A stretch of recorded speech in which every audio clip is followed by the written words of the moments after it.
Hello students, previous video में हम Keynes के मुद्रा मांग सिद्धांत का उद्भव तथा उसके प्रमुख जो बेसिस है उसका डिस्कशन कर चुके थे। आज के इस वीडियो में हम स्टडी करेंगे किन्स के मुद्रा मांग सिद्धांत की प्रमुख विशेषताएं, उसकी श्रेष्ठता एवं उसकी आलोचनाओं की।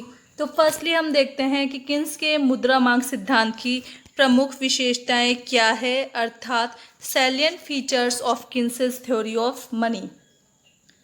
किन्स के इस सिद्धांत में मुद्रा की पूर्ति एवं मूल्य स्तर के संबंध का वैज्ञानिक एवं समग्र विश्लेषण किया गया है, जिससे ये स्पष्ट होता है कि मुद्रा की पूर्ति और मूल्य स्तर में सीधा एवं प्रत्यक्ष आनुपातिक संबंध नहीं होकर अप्रत्यक्ष एवं अनिश्चित संबंध होता है। मुद्रा की पूर्ति में परिवर्तन ही मूल्य स्तर में परिवर्तन लाने के लिए पर्याप्त नहीं है, बल्कि अन्य घटक भी मूल्य स्तर को प्रभावित करने में महत्वपूर्ण भूमिका निभाते हैं। इसकी विशेषताओं में हम फर्स्टली ये बोल सकते हैं कि मुद्रा की मांग केवल लेन देन या व्यापारिक सौदों के लिए ही नहीं होती, बल्कि सट्टा व सतर्कता उद्देश्य के लिए भी की जाती है। जैसे कि हम प्रीवियस वीडियो में देख चुके हैं कि मुद्रा की मांग के 3 उद्देश्य हैं। फर्स्ट है व्यापारिक या लेन देन का उद्देश्य और दूसरा है सतर्कता उद्देश्य, जिसे हमने M1 से डिनोट किया था। और इन दोनों ही उद्देश्यों के लिए मुद्रा की मांग निर्भर करती है आय पर। इसके अलावा जो तीसरा उद्देश्य है वो है आपका सट्टा उद्देश्य, जिसे हमने M2 से डिनोट किया था। और सट्टा उद्देश्य के लिए मुद्रा की मांग निर्भर करती है ब्याज की दर पर। नेक्स्ट है मुद्रा की पूर्ति पर सरकार एवं मौद्रिक अधिकारी का नियंत्रण रहता है, अर्थात मुद्रा की पूर्ति सरकार व मौद्रिक अधिकारी के द्वारा नियंत्रित की जाती है। नेक्स्ट है कि मुद्रा की पूर्ति एवं मूल्य स्तर में प्रत्यक्ष आनुपातिक संबंध नहीं होता, बल्कि अप्रत्यक्ष या अनिश्चित संबंध होता है। मुद्रा की पूर्ति में परिवर्तन तत्काल कीमत स्तर को प्रभावित नहीं करता, अपितु परिवर्तन की यह प्रक्रिया अप्रत्यक्ष, जटिल एवं लंबी है। मुद्रा की पूर्ति का परिवर्तन सर्वप्रथम ब्याज दरों को प्रभावित करता है और ब्याज दरें विनियोग को प्रभावित करती है। विनियोग में परिवर्तन से रोजगार, उत्पादन एवं आय प्रभावित होते हैं, जिससे उपभोग व्यय एवं उत्पादन लागतों में परिवर्तन आता है। और अंततः ये व्यय तथा लागतें अप्रत्यक्ष रूप से कीमत स्तर को प्रभावित करती है। यह सिद्धांत दूसरे सिद्धांतों की अपेक्षा अधिक तार्किक एवं व्यापक है, क्योंकि यह मुद्रा पूर्ति व मूल्य स्तर के संबंध से संबंधित समस्त पहलुओं का क्रमबद्ध विश्लेषण प्रस्तुत करता है एवं उनके पारस्परिक तालमेल का एकीकृत रूप है। लास्ट है 5th पॉइंट कि मुद्रा की पूर्ति का कीमत स्तर या मूल्य स्तर से अप्रत्यक्ष एवं अनिश्चित संबंध होने के कारण मुद्रा की पूर्ति में प्रत्येक वृद्धि मूल्य स्तर में वृद्धि को जन्म दे, यह आवश्यक नहीं। अर्थात मनी सप्लाई में होने वाला प्रत्येक इंक्रीमेंट प्राइस लेवल में भी बढ़ोतरी लाए, यह जरूरी नहीं है। तो ये हुई किन्स के मुद्रा मांग सिद्धांत की विशेषताएं। नेक्स्ट हम देखते हैं कि किन्स का मुद्रा मांग का सिद्धांत फिशर तथा कैम्ब्रिज के मुद्रा परिमाण सिद्धांतों की तुलना में श्रेष्ठ क्यों है। आधुनिक अर्थशास्त्री बचत, विनियोग अथवा आय सिद्धांत को मुद्रा परिमाण सिद्धांत, जो कि फिशर तथा कैम्ब्रिज द्वारा दिए गए हैं, उनकी अपेक्षा श्रेष्ठ मानते हैं और इस संदर्भ में वे निम्न तर्क देते हैं। फर्स्ट है अधिक व्यापक और अनेक पहलुओं का अध्ययन। किन्स का ये सिद्धांत मुद्रा के मूल्य के संबंध में अधिक व्यापक है, क्योंकि यह मुद्रा मूल्य पर प्रभाव डालने वाले सभी तत्वों का व्यापक अध्ययन करता है। यह कीमत स्तर को प्रभावित करने वाले तत्वों के संदर्भ में आय, बचत, विनियोग, उपभोग एवं लागत आदि सभी पहलुओं का अध्ययन करता है। नेक्स्ट है व्यावहारिक एवं सरल। यह सिद्धांत मूल्यों में परिवर्तनों के कारणों की विधि एवं क्रम के साथ साथ विभिन्न तत्वों के पारस्परिक संबंध में तालमेल बिठाकर सिद्धांत को सरल बनाता है। नेक्स्ट है व्यापार चक्रों की व्याख्या। यह सिद्धांत व्यापार चक्रों की भी संतोषजनक व्याख्या करता है। फॉर एग्जाम्पल, इस सिद्धांत के अनुसार जब समाज में लोगों की आय कम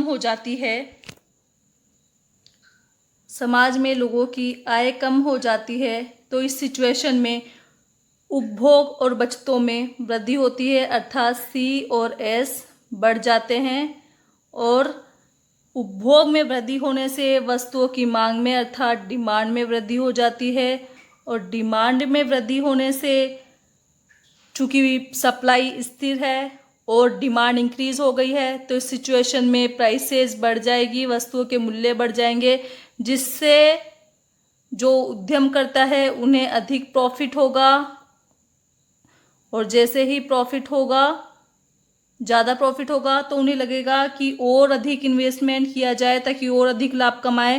तो इस सिचुएशन में इन्वेस्टमेंट बढ़ जाएंगे, और इन्वेस्टमेंट के बढ़ने से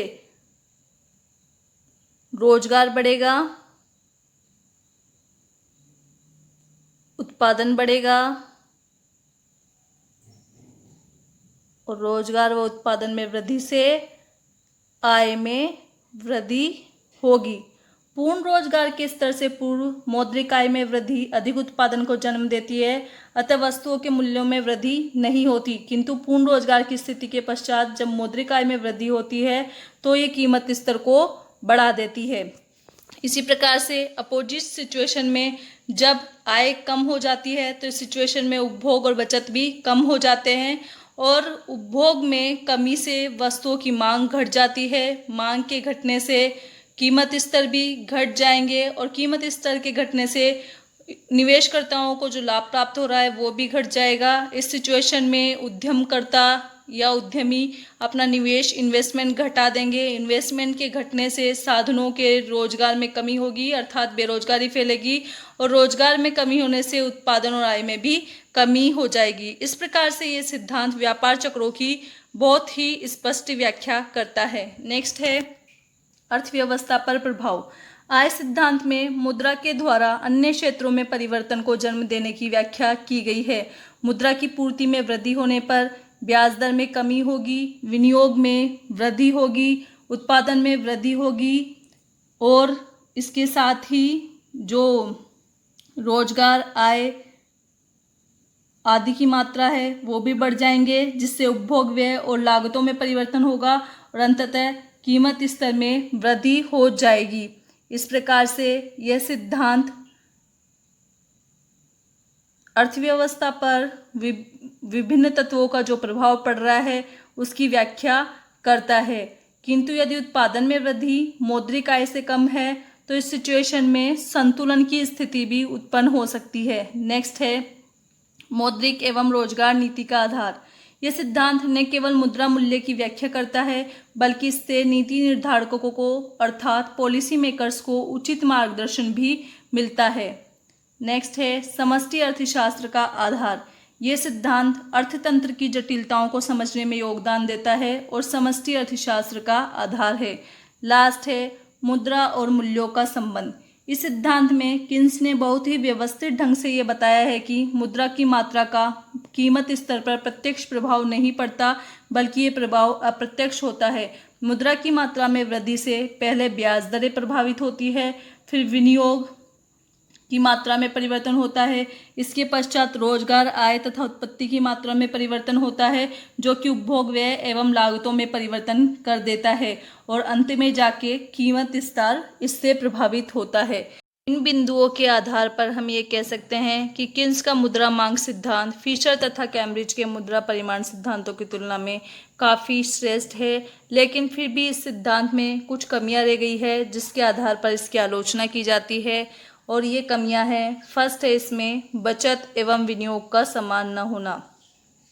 प्रोफेसर किन्स ने अपने सिद्धांत में ये मान लिया है कि बचत एवं विनियोग हमेशा समान होते हैं अर्थात S=I होता है, लेकिन बचत एवं विनियोग प्रत्येक दिशा में समान नहीं होते। इसके अलावा किन्स ने यह भी माना है कि सेविंग और इन्वेस्टमेंट को मापना सरल है, लेकिन यह तथ्य भी ठीक नहीं है क्योंकि सेविंग और इन्वेस्टमेंट बराबर है या नहीं और उनको किस प्रकार से मापा जाए इसकी कोई उपयुक्त विधि नहीं है। अतः प्रोफेसर लियोनटिफ ने इस आधार पर इस सिद्धांत की आलोचना की है।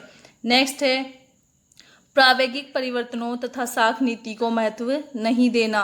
प्रोफेसर लुड्स के अनुसार किन्स ने बचत और विनियोग की जो परिभाषाएं दी है वे प्रावेगिक परिवर्तनों अर्थात डायनेमिक चेंजेस एवं क्रेडिट पॉलिसी के अध्ययन में अर्थात साख नीति की स्टडी में बेकार है और अव्यावहारिक है।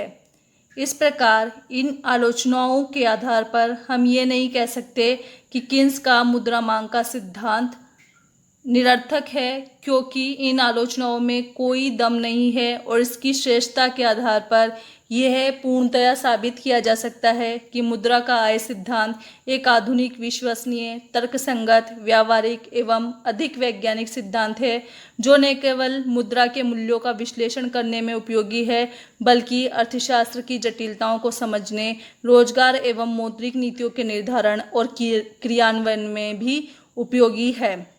इस प्रकार ये हुआ किन्स का मुद्रा मांग सिद्धांत का। इसमें हमने ये स्टडी कर ली कि किन्स के मुद्रा मांग सिद्धांत की विशेषताएं क्या हैं, क्यों किन्स का मुद्रा मांग सिद्धांत श्रेष्ठ माना जाता है और इसकी क्या आलोचनाएं हैं। इस प्रकार यहाँ हमारा किन्स का मुद्रा मांग सिद्धांत पूरा होता है और इसी के साथ हम फिशर, कैम्ब्रिज तथा किन्स के मुद्रा मांग सिद्धांत तीनों की स्टडी कर चुके हैं और जो मुद्रा परिमाण सिद्धांत का कॉन्सेप्ट था वो पूरा हो चुका है। नेक्स्ट वीडियो में हम एक नए टॉपिक की स्टडी करेंगे। तब तक के लिए थैंक यू।